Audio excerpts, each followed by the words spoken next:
तो चलिए स्टूडेंट्स, आज देखते हैं एक बहुत ही important question. Draw the structure of a neuron and explain its function. अब देखिए, ये क्वेश्चन ना एग्जाम्स में बहुत बार आता है और इसमें दो चीजें पूछी हैं। ध्यान से समझो। एक, आपको स्ट्रक्चर ड्रॉ करना है और दूसरा, उसका फंक्शन एक्सप्लेन करना है। तो चलिए इसको आराम से समझते हैं। देखो, अगर इस क्वेश्चन में पूरे मार्क्स चाहिए ना, तो हमें दोनों पार्ट्स को एकदम परफेक्ट तरीके से एड्रेस करना होगा। पहला पार्ट है स्ट्रक्चर, यानी कि डायग्राम बनाना, और दूसरा है फंक्शन, जिसमें हमें बताना है कि आखिर ये काम कैसे करता है। दोनों ही इंपॉर्टेंट है। तो सबसे पहले आखिर ये न्यूरॉन है क्या चीज? सोचो, ये हमारे पूरे नर्वस सिस्टम का ना एक बिल्डिंग ब्लॉक जैसा है, बिल्कुल बेसिक यूनिट। ये एक खास तरह का सेल है जिसका एक ही काम है, पूरी बॉडी में इंफॉर्मेशन को यानी सिग्नल्स को एक जगह से दूसरी जगह पहुंचाना।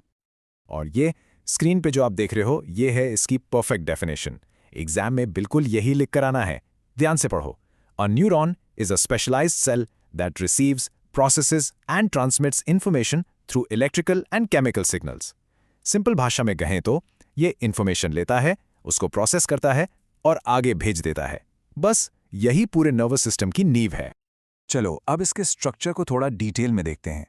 ये जो न्यूरॉन का बीच वाला मेन हिस्सा है ना, इसे कहते हैं सेल बॉडी। इसके दो और नाम हैं, साइटॉन या सोमा। आप इसको न्यूरॉन का हेडक्वार्टर्स या कंट्रोल सेंटर मान सकते हो, क्योंकि इसके अंदर ही तो इसका न्यूक्लियस होता है और सारे इंपॉर्टेंट चीजें होती हैं। अब बस सेल बॉडी से देखो, ये जो धागे जैसे, ब्रांच जैसे स्ट्रक्चर्स निकल रहे हैं, इन्हें हम कहते हैं डेंड्राइट्स। बिल्कुल एंटेना की तरह। टीवी एंटेना क्या करता है? सिग्नल कैच करता है, राइट? बस इनका भी वही काम है। ये दूसरे न्यूरॉन से आने वाले सिग्नल्स को पकड़ते हैं। ओके, अब इस लंबी सी वायर जैसी चीज को देखो। ये है एक्सॉन।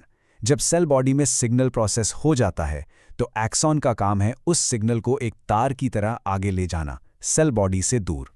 और हाँ, इसकी प्रोटेक्शन के लिए इसके ऊपर एक कवरिंग भी होती है, जिसे कहते हैं माइलिन शीथ। और बिल्कुल आखिर में जहां ये एक्सॉन खत्म हो रहा है, उस पॉइंट को हम कहते हैं नर्व एंडिंग या फिर एक्सॉन टर्मिनल। ये समझ लो, इस न्यूरॉन का आखिरी स्टॉप है। यहीं से सिग्नल को आगे अगले न्यूरॉन तक पास किया जाता है। तो आइए, स्ट्रक्चर तो हमें अच्छे से समझ आ गया। सेल बॉडी है, डेंड्राइट्स हैं, एक्सॉन है, सब ठीक है। लेकिन असली सवाल तो ये है कि इंफॉर्मेशन यानी सिग्नल इसके अंदर चलता कैसे है। How does it actually travel? ये पूरा प्रोसेस होता कैसे है? आइए देखते हैं। देखो, न्यूरॉन के अंदर जो सिग्नल दौड़ता है ना, वो बेसिकली एक छोटा सा इलेक्ट्रिकल करंट होता है। और इस इलेक्ट्रिकल सिग्नल का एक स्पेशल साइंटिफिक नाम है नर्व इंपल्स। ये वर्ड नर्व इंपल्स एग्जाम के लिए सुपर इंपॉर्टेंट है, इसको बिल्कुल मत भूलना। तो आखिर ये सिग्नल चलता कैसे है? पूरा रास्ता क्या है इसका? सबसे पहले डेंड्राइट सिग्नल को पकड़ते हैं, रिसीव करते हैं। वहां से सिग्नल जाता है सेल बॉडी में, जहां उसकी प्रोसेसिंग होती है।